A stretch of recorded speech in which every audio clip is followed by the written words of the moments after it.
வணக்கம். அத்துணை சப்ஸ்கிரைபர்களையும் எல்லா அன்பு உள்ளங்களையும் எனது நண்பர்களையும் வருக வருக என வரவேற்பதில் பெருமகிழ்ச்சி கொள்கிறேன். இறைவணக்கத்தை கூறி இந்த வீடியோ தொடங்குவோம். வக்ரதுண்ட மகாகாய சூரியகோடி சமப்பிரபக அவிக்னம் குருமே தேவ சர்வகாரியேஷு சர்வதா. தென்னாட்டுடைய சிவனே போற்றி, என் நாட்டவர்க்கும் இறைவா போற்றி. அன்பர்களே நண்பர்களே, இந்த மற்றொரு புதிய வீடியோவில் உங்கள் அத்துணை பேரையும் சந்திப்பதில் மிக்க மகிழ்ச்சி கொள்கிறேன். இன்று நம்ம பார்க்கவிருப்பது சனி வக்ர பயிற்சி பலன்கள் 2024 அந்த வரிசையில் கன்னி ராசி வரைக்கும் நம்ம பார்த்துருக்கோம். இன்னைக்கு நம்ம பார்க்க போகிறது துலாம் ராசி. காலபுருஷனுடைய 7ஆம் வீடு, சனி பகவான் உச்சம் பெறக்கூடிய, சுக்கிர பகவான் மூலத்திரிகோணஸ்தானம் அடையக்கூடிய, சூரியன் நீச்சம் அடையக்கூடிய ஒரு சிறப்பான வீடு துலாம் வீடு. இந்த துலாம் ராசி அன்பர்களுக்கு பொதுவாக பார்த்தீங்கன்னா அந்த வீடியோவில் எப்படி பேச போறோம்னா, இன்னைக்கு துலாம் ராசி அன்பர்களுக்கு என்ன நடக்குது? சனி வக்ர பயிற்சியானது ஜூன் 12 முதல் நவம்பர் 4ஆம் தேதி வரை கும்ப ராசியிலேயே நடைபெறுகிறது. இந்த சனி வக்ர பயிற்சி, அதாவது துலாம் ராசியிலிருந்து 5ஆம் இடம் என்று சொல்லக்கூடிய பூர்வ ஜென்மஸ்தானத்துல சனி பகவான் வக்ர பயிற்சியில ஜூன் 12 முதல் நவம்பர் 4ஆம் தேதி வரை சஞ்சரிக்கிறார். இந்த காலகட்டங்களில் துலாம் ராசி நேயர்களுக்கு என்ன நடக்கும், என்ன எதிர்பார்க்கலாம், எதை எதிர்பார்க்க கூடாது என்பதுதான் எங்களுடைய கணிப்பு. துலாம் ராசி நேயர்கள் எந்த சூழ்நிலையில கூட தப்பான வழிக்கு போகாதவங்க தான் நீங்க. தப்பான பாதைகள், தவறான சிந்தனைகள், யாரையுமே ஈக்குவலா சமமா பாதிக்கக்கூடிய ஒரு மனோபாவம் உடைய துலாம் ராசி நேயர்கள். பாரபட்சம் இல்லாம நடந்து கொள்ளக்கூடிய, மற்றவர்களுக்கு எந்த நிலையிலும் எவ்வளவு கஷ்டப்பட்டாலும் சரி அடுத்தவங்களுக்கு உதவி செய்யணும் அப்படிங்கிறது உங்களுடைய முழுமையான நோக்கமாக இருக்கு. இதெல்லாம் ஒரு பக்கம் இருந்தாலும் நம்முடைய வாழ்க்கையும் நாம் பார்த்து கொள்ள வேண்டும். தனக்கு பிறகுதான் தானமும் தர்மமும். இதுதான் உண்மை. இந்த பிலாசபி தத்துவங்கள்ல அடுத்தவர்களுக்காக வாழு, அடுத்தவர்களுக்கு எல்லாம் செய்யுன்னு சொன்னா கூட, ஒரு ஏரோப்ளேன்ல ஏறி உட்கார்ந்தா கூட, இன்கேஸ் ஆஃப் ஆக்சிடென்ட் முதல்ல உங்களோட முகத்துல ஆக்சிஜனை வைங்க. குழந்தை பக்கத்துல இருந்தா கூட முதல்ல உங்களை காப்பாத்துங்க. உங்களை காப்பாத்திக்கிட்டாதான் குழந்தைய நீங்க காப்பாற்ற முடியும்னு சொல்லுவாங்க. அப்ப நாம நல்லா இல்லாம அடுத்தவர்களுக்கு தான தர்மம் நல்லது கூட எப்படி செய்ய முடியும்? அப்ப முதல்ல நம்ம நல்லா இருக்கணும். அப்ப நம்ம நல்லா இருக்கணும்னா சில விஷயங்களை மாற்றிக்கொள்ள வேண்டும். இப்ப துலாம் ராசினியர்களுக்கு இந்த ஆண்டு 2024ஆம் ஆண்டு பொதுவாகவே துலாம் ராசிக்கு உண்மையாக நல்லா தான் இருக்கு. சப்போஸ் உங்களுடைய வாழ்க்கையில அப்படி நல்லா இல்லை, கெட்டதெல்லாம் நடக்குது, பிரச்சனைகள் இருக்கு, கடன் தொல்லை இருக்கு, கல்யாணம் நடக்கல, திருமண உறவுல பந்தம் அல்ல முறிவு அப்படின்னா, எங்களை கீழே கொடுக்கப்பட்டுள்ள நம்பர்ல, வாட்ஸ்அப் நம்பர்ல தொடர்பு கொண்டு உங்களுடைய தனிப்பட்ட சுய ஜாதகத்தை பார்க்க வேண்டும். இந்த சனி வக்ரகதி அடைவது என்பது உங்கள் ராசியில் உச்சம் பெறக்கூடிய சனி பகவான் உங்களோட பஞ்சமஸ்தானத்துக்கு அதிபதியாக அங்கேயே வக்ரம் பெறுவது. இந்த காலகட்டத்தில் என்ன நடக்கும்னா, தவறான நண்பர்கள், தவறான உறவுகளை கொண்டு சேர்க்கும். முதல் பாயிண்ட். இந்த தவறான நண்பர்கள் உறவுகள்னால என்ன நடக்கும்? தவறான நண்பு கேடு விளைவிக்கும். தேவையில்லாத ஃப்ரெண்ட்ஷிப் பல தேவையில்லாத பிரச்சனைகளை உருவாக்கும். ஒரு எடுத்துக்காட்டுக்கு தீய பழக்க வழக்கங்கள் வரலாம். இந்த சிகரெட், குடி போதை, இந்த மாதிரி. இல்லை ஃப்ரெண்ட்ஸு சொன்னான்னு சொல்லி பணம் சேர்ந்து பார்ட்னர்ஷிப், பிஸ்னஸ்ன்னு போய் அதில் பிரச்சனை வரலாம். இது இல்லை நண்பர்னால இருக்கிற வேலையை விட்டுட்டு புது வேலைக்கு போகிறேன்னு சொல்லி அந்த வேலையில் பிரச்சனை வரலாம். இப்படி இருப்பதை விட்டு பறப்பதை பிடிக்க நினைத்து இழப்பு ஏற்படலாம். துலாம் ராசினியர்களுக்கு தற்சமயம் நாள் நல்லா இருக்கு, நேரம் நல்லா இருக்குன்னு நான் சொன்னதுக்கு பல காரணங்கள் உண்டு. 2024ஆம் ஆண்டு துலாம் ராசிக்காரர்களுக்கு நல்லா தான் இருக்கு. எந்த வகையில்? நடக்க முடியாத விஷயங்கள், பல வருஷமா தேங்கி கிடைந்த வழக்குகள், நிலுவையில் இருக்கக்கூடிய கோர்ட்டில் இருக்கக்கூடிய கேசஸ் எல்லாம் ரிசல்ட், ஜட்ஜ்மெண்ட் உங்களுக்கு ஃபேவரபிளா வரும். மருத்துவ துறையில் படிக்க வேண்டும் என்று ஆசைப்படுற அத்தனை ஸ்டூடெண்ட்ஸ், துலாம் ராசியில் இருக்கக்கூடிய ஸ்டூடெண்ட்ஸுக்கும் மெடிக்கல் படிக்கக்கூடிய ஒரு வாய்ப்பு என்பது கிடைக்கும். இந்த ஸ்ட்ரகிள்னு சொல்லுவாங்க, போராட்டம். எல்லா விஷயத்துக்கும் போராடுறது.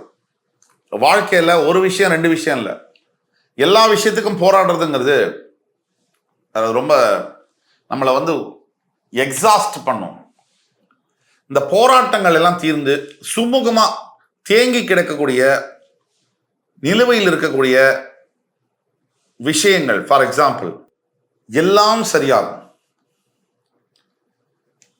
இதெல்லாத்தோட புத்திரஸ்தானத்துல சனி பகவான் ஆட்சி பெறுகின்ற காலத்தினால இந்த ஆண்டுல, அதாவது ஜூன் 12 முதல் நவம்பர் 4ஆம் தேதி வரை வக்ரம்.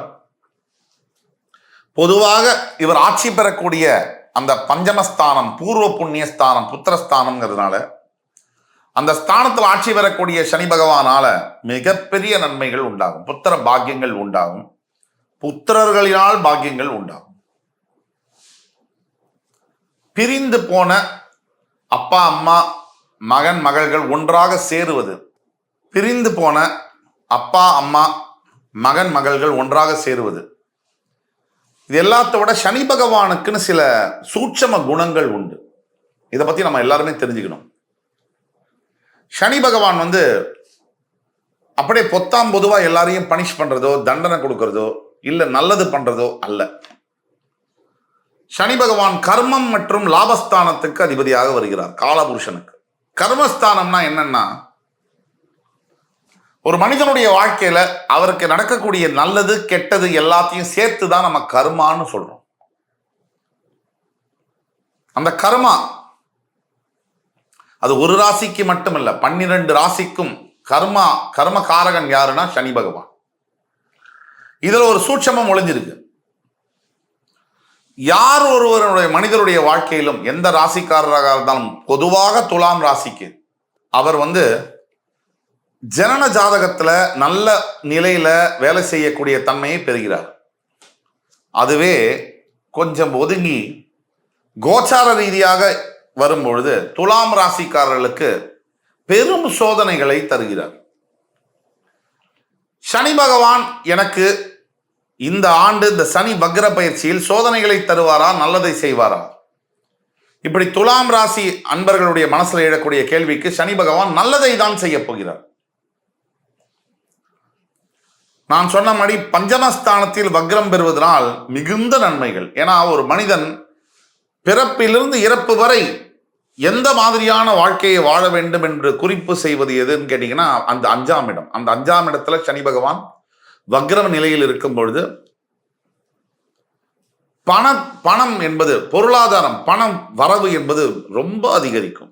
எப்படின்னு கேட்டீங்கன்னா, வியாபாரம் செய்யல இருக்கணும். அதாவது பிசினஸ்ல ரியல் எஸ்டேட், அக்ரிகல்ச்சர் சம்பந்தப்பட்ட பிசினஸ், ஃபார்மிங் பிசினஸ், பாலிடிக்ஸ், அது சிறந்த பெருமிகு தலைவர்களாக இருக்கக்கூடிய சனி பகவான் ஆசி பெற்ற சசமகா யோகம் பெற்ற தலைவர்களாக இருந்தால் மட்டுமல்ல, சாதாரண தொண்டனாக இருக்கக்கூடிய சனி பகவானுடைய ஆசீர்வாதத்துல மிகப்பெரிய தலைவராக உருவெடுக்கக்கூடும். காவல்துறை பணியாற்றக்கூடிய துலாம் ராசி அன்பர்கள், வக்கீல்கள், நீதிபதிகள், இவர்களுக்கெல்லாம் ஒரு சேஞ்ச் நடக்க போறிய காலம். சரி, என்னென்னலாம் நடக்கும்? மனசுல ஃபர்ஸ்ட் தைரியம் வரும். பயங்கள்லாம் விட்டு தெளிவான சிந்தனைகளுக்கு உங்களுக்கு வரும். இது எல்லாத்துக்கும் அப்புறமா சனி பகவான் தரக்கூடிய முக்கியமான யோகத்துல நீங்க ஒரு விஷயத்தை எடுத்து செய்யணும்னு நினைச்சா உங்களுக்கான மக்கள் செல்வாக்கு சேரும்.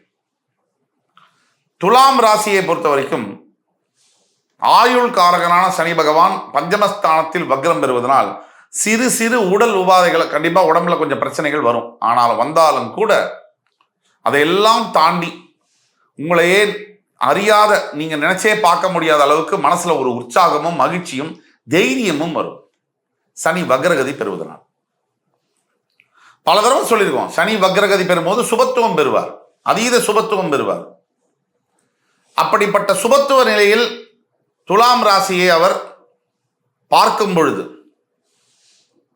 துலாம் ராசியை அவர் பஞ்சமஸ்தானம் துலாம் ராசியிலிருந்து 5ஆம் இடத்துல அவர் வக்ரகதி பெறும் பொழுது, எப்பவுமே உங்க ஜனன ஜாதகத்துல துலாம் ராசியை அவர் 3, 7, 10 பார்வைகளால் பார்க்கிறார் அப்படின்னா, அதே மாதிரி உங்க ஜனன ஜாதகத்துல சனி பகவான் கொஞ்சம் சுபத்துவ வலிமை பெற்று இருக்கிறார் அப்படின்னு வச்சுக்குவோம். அந்த நிலையில உங்களுடைய தலையெழுத்து மாறப்போகிறது என்று உறுதியாக சொல்ல முடியும். எவ்வளவோ கஷ்டம் இருக்கு லைஃப்ல, ஒரு மனுஷனோட வாழ்க்கையில இந்த தடைகள், தாமதங்கள் இதெல்லாம் விலகும். துலாம் ராசி அன்பர்களுக்கு ரொம்ப வருஷமாக நீங்க வெயிட் பண்ணிட்டு இருக்கக்கூடிய சில விஷயங்கள் வந்து உங்களுக்கு பாசிட்டிவான ரிசல்ட்ஸை கொண்டு வரும். துலாம் ராசி என்பவர்களுக்கு சொல்ல போனா ஆகஸ்ட் 10லேருந்து 20க்குள்ள ஒரு மிகப்பெரிய நற்செய்தி வந்தால் ஆச்சரியப்படுவதற்கு இல்லை. எல்லா துலாம் ராசி அன்பர்களுக்கும் அல்ல, குறிப்பிட்ட சில துலாம் ராசி அன்பர்களுக்கு. ஒவ்வொருவருடைய ஜாதகமும் தனித்தனி. ஒரு ஜாதகம் மாதிரி இன்னொரு ஜாதகம் இந்த உலகத்துல இல்லை. இப்போ நீங்க பார்த்துட்டு இருக்கீங்க, உங்களுடைய தனிப்பட்ட பிறப்பு ஜாதகம் மாதிரி இன்னொரு ஜாதகம் வந்து உலகத்துல கிடையாது. இதை நீங்க புரிஞ்சுக்கணும். அப்ப ஒவ்வொருவருக்கும் இந்த துலாம் ராசிக்காரர்களாகிய உங்களுக்கு வேற வேறு மாதிரியான பலன்கள் இருக்கும். அதுல எப்படி இது ஒன்றிணையும் அப்படின்னு கேட்டீங்கன்னா, சனி உங்களுடைய பஞ்சமஸ்தானத்துக்கு அதிபதியாக வருவதனாலும் அவர் அங்கே வக்ரகதி பெறுவதனாலும் சனி பகவான் உங்களுக்கு உங்களுடைய ராசியிலே உச்சம் பெறுவதனாலும் சில சிமிலாரிட்டிஸ் இருக்கும். எல்லாமே ஒரே மாதிரி இருக்க வாய்ப்பில்லை. ஆனாலும் ஒட்டு மொத்தத்தில் துலாம் ராசி என்பவர்களுக்கு பிரிந்து போன உறவுகள் ஒன்றா மறுபடியும் சேர்றது, பிரிந்து போன நட்பு சண்டையெல்லாம் விலகி மறுபடி வந்து ஒன்னா அகாமடேட் ஆகுது, பிரிஞ்சு போன கணவன் மனைவி சேர்றது, அப்பா அம்மாவுடைய பிளெஸிங்ஸ் கிடைக்கிறது, நல்ல ஒரு வேலை வாய்ப்பு கிடைச்சி இருக்கிற வேலையோட அதிகப்படியான வேலை வாய்ப்பெல்லாம் இதெல்லாம் வந்து இந்த ஆகஸ்ட் 10லேருந்து 20க்குள்ள நடக்கக்கூடிய வாய்ப்புகள் நிறைய இருக்கு. இது எல்லாத்தோட இன்னொரு முக்கியமான விஷயம் இருக்கு. சனி பகவான் உங்களுடைய 3ஆம் இடம் என்று சொல்லக்கூடிய, அதாவது 5லேருந்து 3 எது 7ஆம் இடம், அந்த 7ஆம் இடத்தை வக்ரகதி பெற்று பார்க்கிறார். குடும்பத்தில் உள்ள சிக்கல்கள் விலகும், அதாவது தேவையில்லாத ஆர்கியூமெண்ட்ஸ் எல்லாம் விலகும். அதே மாதிரி அவருடைய 7ஆம் பார்வையால உங்களுடைய 11ஆம் வீடு என்று சொல்லக்கூடிய சிம்மராசியை பார்க்கிறார். அவருடைய 10ஆம் பார்வையால உங்களுடைய தனஸ்தானம் என்று சொல்லக்கூடிய விருச்சிக ராசியை பார்க்கிறார். இந்த 3ஆம் வீடு மேஷம், சிம்மம், விருச்சிகம், உங்களுக்கு அது 7, 11, 2. இந்த 7ஆம் வீட்டை சனி பகவான் பார்வை கொள்ளும் பொழுது, வக்ரகதி பெற்று பார்வை கொள்ளும் பொழுது குடும்பத்துல கணவன் மனைவியிடையே ரொம்ப ஒரு பரஸ்பரமான அன்புமிக்க நட்புமிக்க சூழ்நிலைகள், பிரிந்து போன உறவெல்லாம் ஒன்றா சேரும். அதுவே 7ஆம் பார்வையாக லாபஸ்தானத்தை சனி பகவான் பார்க்கும்பொழுது வருமானம் பல மடங்கு அதிகரிக்கக்கூடிய வாய்ப்புகள் நிறைய இருக்கு. தனஸ்தானத்தை சனி பகவான் பார்க்கும்போது செலவும் கூடும், ஆனால் சுப செலவாக இருக்கும். ஏன்னா சனி வக்ரகதி பெற்றிருப்பதனால். இந்த மாதிரியான இதுக்குள்ள துலாம் ராசி அன்பர்கள் ஜூன் 12 முதல் நவம்பர் 4ஆம் தேதி வரை பயணிக்க இருக்கிறீர்கள். இந்த பகுதி, இந்த ஆண்டின் இந்த பகுதியானது உங்களுக்கு மிகவும் சிறப்புமிக்க ஒரு மாதமாக இந்த 4 மாதங்கள் இருக்கும்னா அதுல கொஞ்சம் கூட எல்லளவும் சந்தேகம் இல்லை. மேலும் அது உங்களுக்கு நல்லா இருக்கணும் அப்படின்னு சொன்னீங்கன்னா பரிகாரமாக நீங்க செய்ய வேண்டியது தர்பாரண்யேஸ்வரர், காரைக்காலில் இருக்கக்கூடிய, திருநள்ளாறில் இருக்கக்கூடிய தர்பாரண்யேஸ்வரரை தரிசனம் செய்து கோவிலை விட்டு வெளில வரும்போது உங்களால் முடிஞ்ச அன்னதானமோ வஸ்திர தானமோ நீங்க கொடுத்தீங்கன்னு சொன்னா உங்களுடைய வாழ்க்கை மிகப்பெரிய அளவுல சேஞ்சஸை நோக்கி பயணிக்கும். தவிர சனீஸ்வர காயத்ரி மந்திரம் என்று சொல்றோம், அந்த காயத்ரி மந்திரத்தை நீங்க தினமும் மினிமம் 21 முறை ஜபம் செய்ய வேண்டும். ஓம் காகத்வஜாய வித்மஹி கட்கஹஸ்தாய தீமஹி தன்னோ மந்த பிரச்சோதயாத். இந்த மந்திரத்தை 21 முறை தொடர்ந்து நீங்க ஜபம் செய்து வரும்பொழுது உங்களுடைய வாழ்க்கையில எண்ணற்ற மாற்றங்கள், நல்ல மாற்றங்கள் நிகழும் என்று கூறி அடுத்து வரும் காணொலியில் என் அன்புமிக்க துலாம் ராசி நேயர்களே, உங்கள் அத்துணை பேரையும் மறுபடி சந்திக்கும் வரை உங்களிடமிருந்து விடைபெறுவது உங்கள் சுபாஷ் பாலகிருஷ்ணன். நன்றி, வணக்கம், வாழ்க வளமுடன்.